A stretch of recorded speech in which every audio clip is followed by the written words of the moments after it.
Today's show is sponsored by ExpressVPN. Access games, TV shows, and websites that are locked in your region at expressvpn.com/inside. Hey everybody, and welcome back to another episode of Inside Gaming Daily. For Thursday, it's another rendition of This Sucks Thursday, our most hallowed ground, a holy day for Inside Gaming. This suck us. Let's talk about the Xbox Series X and a big event held for it today. Yes, that lovely old console that kind of looks like a PC tower.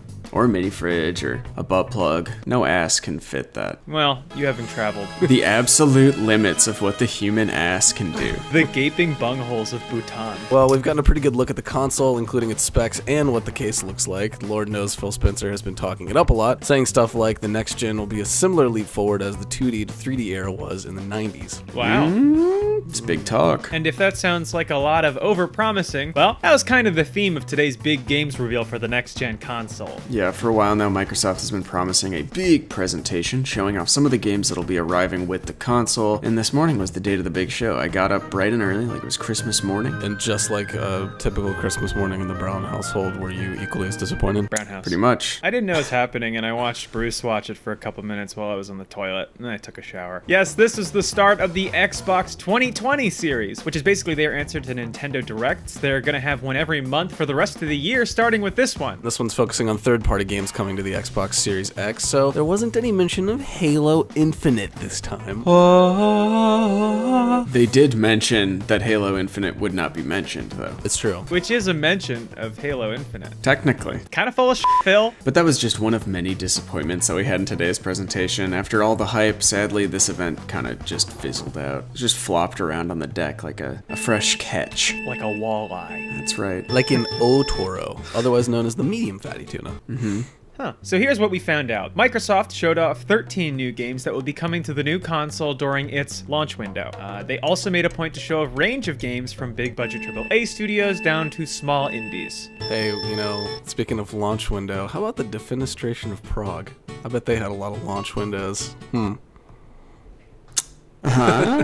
He said launch window, and I was just picturing a bunch of people in like 13th century Prague throwing people out the window.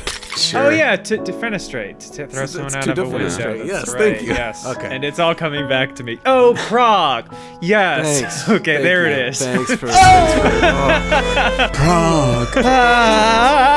I thought I was gonna go down that rabbit hole alone. Thank you, Connor. I feel. Oh a lot no, better you right would now. never go down a highly specific, narrow hole yourself, Zach. Of course, the most anticipated game was one that we've already heard about, Assassin's Creed Valhalla, aka Assassin's Creed with Vikings.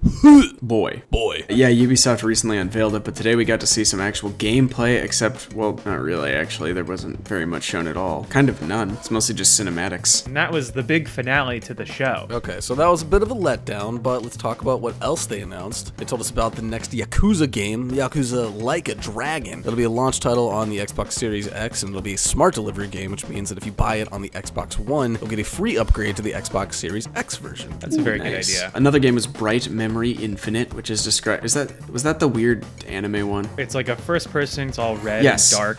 It looks cool, but then the title comes up and it looks like it was made in word art. It's got Yeah. like a simple two-tone gradient and Yes. it's like Bright Memory Infinite. The game So- is really, really cool, which is why that's disappointing. That one was described as a fusion of the FPS and action genres. It's created by a one-man operation, FYQD Studio, because some people are a lot more industrious than we are. One man? Apparently, yeah. Goes from like swords to guns and then freezes time at one point. Look cool. There's a car? The game is set in a futuristic metropolis where you're investigating a strange phenomenon in the sky. Very spooky.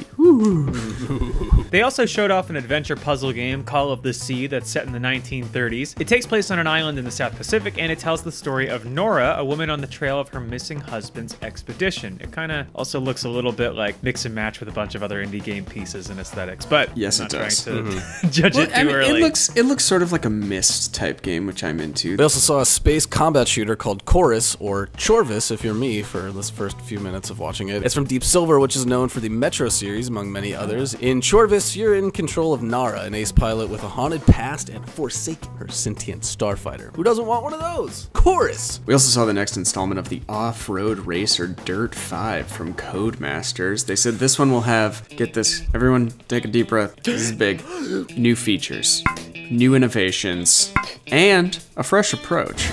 And one last thing, no two races are ever the same. So, sometimes, you get a little mud on your car one race, you get a lot of mud on your car the next race. It's hard to say. You like racing games, I Connor. do like racing games. What do you think? I have a few dirts on my hard drive, but I haven't played them. I'm Okay. playing more Forza and Grid lately. And of course, Madden NFL 21. Patrick Mahomes, the Super Bowl winning quarterback for the Kansas City Chiefs, showed it off. Thank God. I was worried Madden 21 wouldn't be coming to the Xbox Series X. We know this is an absolutely thrilling list of games, and you're no doubt enthralled, but we must quickly interrupt this rundown to talk about stamps and mail, which is honestly more exciting than this garbage, so please, take it away. Sometimes we come down so hard on things. I don't even have time to feel bad for it until it's already out of my mouth, and I'm like, oh. Today's episode of Inside Gaming is brought to you by Stamps.com. Listen, right now, for all our sakes, we need to avoid crowds any way we can. What if you gotta ship some stuff? What if you gotta go to the post office? What if you need postage to send out letters and packages? Anything you can do at the post office, you can do at Stamps.com. Print postage on demand to skip those lines and crowds at the post office. Plus, you can actually save some money with discounts that you can't even get at the post office. Stamps.com brings all the services of the U.S. Postal Service right to your computer in the safety and comfort of your own home, office, or anywhere else that you are hunkering down right now. Whether you're a small business sending invoices and online sellers shipping out products, or you're just working from home and need to mail stuff, Stamps.com can handle it all with ease.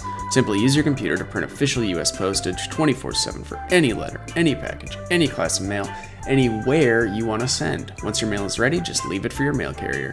Schedule a free package pickup, drop it in a mailbox. No human contact required, it's that simple. And like I said, with Stamps.com you get great discounts too. 5 cents off every first class stamp and up to 40% off USPS shipping rates. And now, in addition to offering discounted US Postal Service rates, Stamps.com also offers UPS services with discount rates up to 62%. Plus, with Stamps.com, you won't even have to pay UPS residential surcharges. Stamps.com is a no-brainer, especially now, saving you time and money and keeping you safe in these crazy quarantine times. Right now, our viewers get a special offer that includes a 4-week trial, plus free postage and a digital scale without any long-term commitment. Just go to Stamps.com, click on the microphone at the top of the homepage, and type in INSIDE. That's Stamps.com, enter INSIDE. Stay safe, everybody. Go to Stamps.com, click the microphone at the top of the homepage, type in INSIDE to claim your special offer. Thank you, Stamps.com. Next up, Scarlet Nexus is an adventure game where your character's talent is psychokinesis, aka being able to move stuff with your mind, also set in a futuristic city because this is video games. They also showed us the horror game Scorn, which is a really great name for a scary game. This was the coolest one to me, I think. This I is really very like much this. up your alley. Yeah. So your character in Scorn is isolated and lost inside a dreamlike world, and you explore different interconnected regions in a non-linear fashion, and every location contains its own story, puzzles, and characters that are integral to creating a cohesive world. They also showed a 3-player co-op shooter called Second Extinction. The goal here is to wipe out the mutated dinosaurs that have taken over the planet. That's obviously going to require some teamwork, because dinosaurs, well, they're big and scary. Another game shown off is a solo/co-op RPG, The Ascent, which is, you guessed it, set in a cyberpunk world, of course. That's cool and won't it all be overshadowed by any other, game that's coming out soon. This one involves a mega corporation that controls everything, but it's just collapsed, left everyone to fend for themselves. I mean, this one is very different than Cyberpunk, though. I think that's its own thing for its own audience, and I like those games. But Oh, yeah.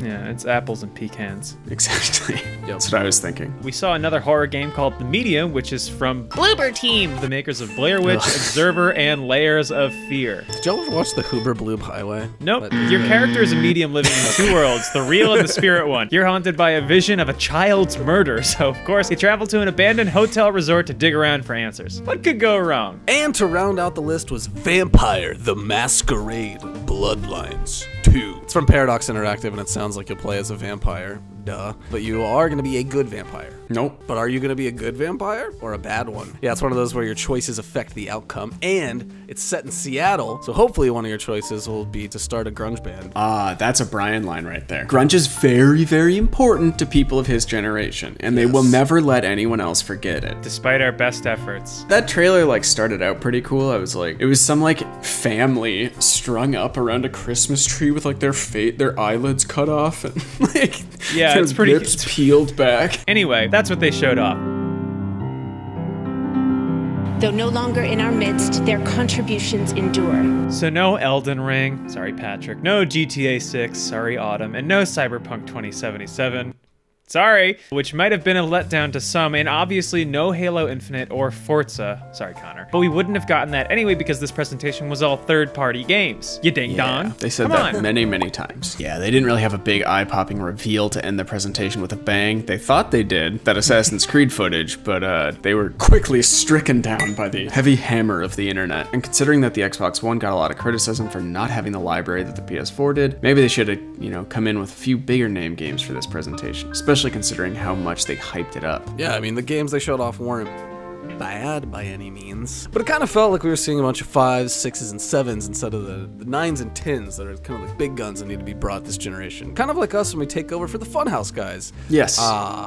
Hurting our own feelings, another sacred activity held close to our hearts here at IG, the reboot, rebooted. But on the plus side, it's also worth noting that several of the games have smart delivery, meaning that if you buy it once, you'll automatically get the best version of the game for whatever Xbox you're playing on. It's a really great consumer-friendly policy that we hope everyone else adopts too. The announced games that have smart delivery include Assassin's Creed Valhalla, Yakuza Like a Dragon, Vampire the Masquerade Bloodlines 2, The Ascent, Second Extinction, Scarlet Nexus Chorus, and Call of the Sea. That's great, and I look forward to PlayStation implementing it in 2040. But while today's presentation was pretty meh, there are more on the way as the Xbox 2020 series continues next month. We don't know what's happening yet in June, but the July Xbox 2020 will have new details on games that are coming from Xbox Game Studios. That should be interesting because Microsoft said that all 15 of its internal studios are working on Xbox Series X games. So that's probably where we'll hear more about Halo Infinite, which Microsoft says is still coming out this holiday season. Well, they said their goal is to release Halo Infinite along with the Xbox Series X this holiday, so it sounds like they're already giving themselves a little bit of wiggle room. This, again, with lots of people still working from home, is, of course, understandable. But back to games. So sure, Microsoft has been the first to announce a bunch of stuff, but will it be enough to convince people to buy an Xbox Series X? Quantity doesn't equal quality. Yeah, it was nice to see some next-gen stuff, and the graphics on lots of them were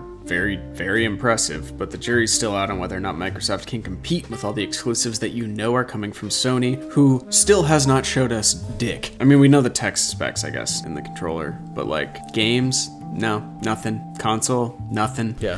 Cool. Alright. Okay, goodbye! I've never been more excited about Xbox. I think this is our best one yet. I think this one's gonna be really good. And Phil finished up by saying, "We've heard you. You want transparency/authenticity. We plan to keep showing that way. Next step is not too much of a wait." And then he put